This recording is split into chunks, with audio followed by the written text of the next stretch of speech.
लगता है कि जैसे कि पाकिस्तान में धोखा देना या फ्रॉड करना बहुत ही अब आसान हो चुका है और अब इससे जो हमारे पाकिस्तान के जो बड़े नाम या बड़े फनकार हैं शायद वो भी अब महफूज नहीं रहे हैं।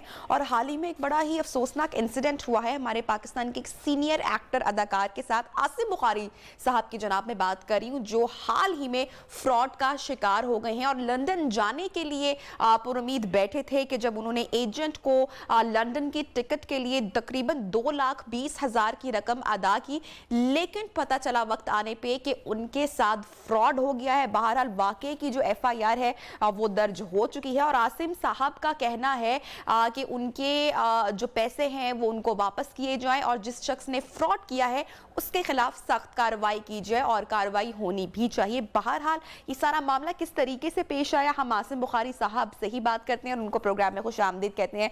आसिम साहब, थैंक यू सो मच, आपने हमें ज्वाइन किया and I am really glad कि मेरी आपसे गुफ्तगू हो रही है, लेकिन दुखी भी हूँ साथ ही में कि जो गुफ्तगू कर रही हूँ वो एक ऐसे मामले पे कर रही हूँ जो बिल्कुल जो है वो अजीबो गरीब से, और पाकिस्तान में फ्रॉड के इतने वाकयात जो बढ़ना शुरू हो गए। सर मुझे बताएगा कि ये जो इंसिडेंट आपके साथ पेश आया है ये कब का वाकया है और कैसे हुआ ये सब कुछ?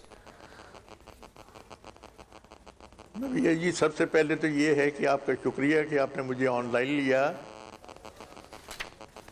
बात यह है कि 12 मार्च को हम 7 स्टार ट्रैवल एजेंट के पास, जिसका नाम शब्बीर है, अच्छा, और जो 3rd floor Shalimar link road पे उसका एक ऑफिस है, वहां हम गए वर्जन एयरलाइन की टिकट लेने के लिए। ठीक सर। तो उसने टिकट बना के दे दी, लेकिन चंद दिनों के बाद वो जो था पाकिस्तान वो रेड जोन में आ गया जी। मैंने कहा भाई अब तो जाना बेकार है, अब ये टिकट रिफंड कर दें। उसने कहा जी मैंने रिफंड में डाल दिए। ये आप देखें कि मार्च से लेके अब तक वो हमें चक्कर देता रहा। अच्छा, कि आ रही है, रिफंड आ रहा है, रिफंड आ रहा है, आज आ रहा है, कल आ रहा है, परसों आ रहा है, करते करते उसने 7-8 महीने गुजार दिए। ठीक सर। अल्टीमेटली हम वो वर्जन एयरलाइन के ऑफिस गए, वहां जाके टिकट दिखाई। ठीक। तो उन्होंने कहा जी ये टिकट तो बोगस है। ओह, ओके। हम फिर उसके पास आए और उससे कहा कि यार ये तुमने क्या किया है? यानी यकीन माने कि हत्तुल इम्कान मेरी और बेगम की यही ख्वाहिश थी कि वो हमारे पैसे लौटा दे, इसे केस फेस ना करना पड़े। ठीक। लेकिन जब हमें पता चला कि ये बोगस टिकट है, हमने उससे कहा, तो उसने कहा जी वहाँ लंदन में अगर आप ये कहते हैं ना कि वो आपके पैसे वापस नहीं आए जी, तो वहाँ मेरा एक दानियाल नामी एक शख्स है, अच्छा, उससे रब्ता करें। तो मैंने अपने बेटे से कहा, उसने दानियाल से रब्ता किया। तो दानियाल ने इन दी एंड उसने कहा, दानियाल ने, कि जा जिससे आपने टिकट बनवाई उसी से पैसे लो। ठीक। और फिर जब इसको कहा गया कि पैसे वापस करो, तो इसने कहा जी मैं आपको चेक दे देता हूँ जी। इसने एक चेक दिया 2,20,000 रुपए का। ठीक है। जो बाउंस हो गया। वो भी बाउंस हो गया, एक और फ्रॉड।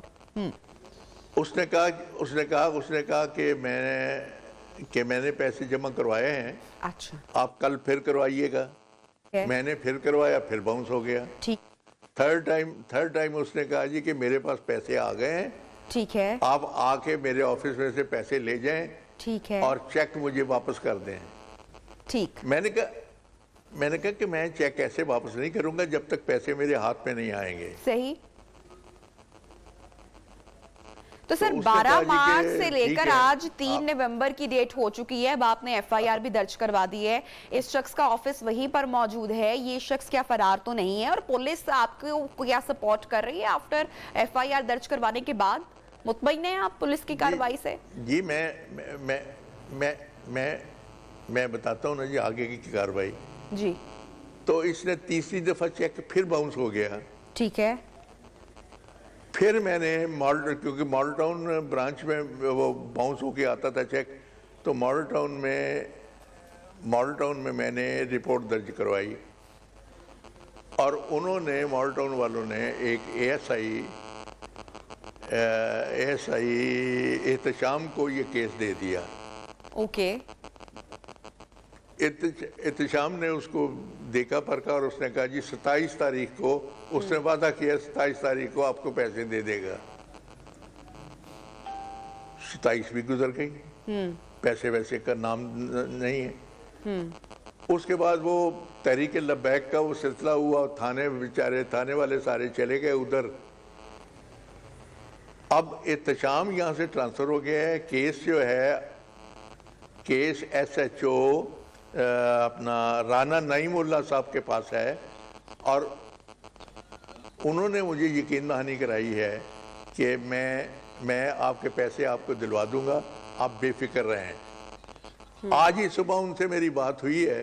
ठीक। तो उन्होंने कहा है जी कि वो मेरे काबू में नहीं आ रहा, अब पर्चा काटेंगे, उसको गिरफ्तार करके लाएंगे।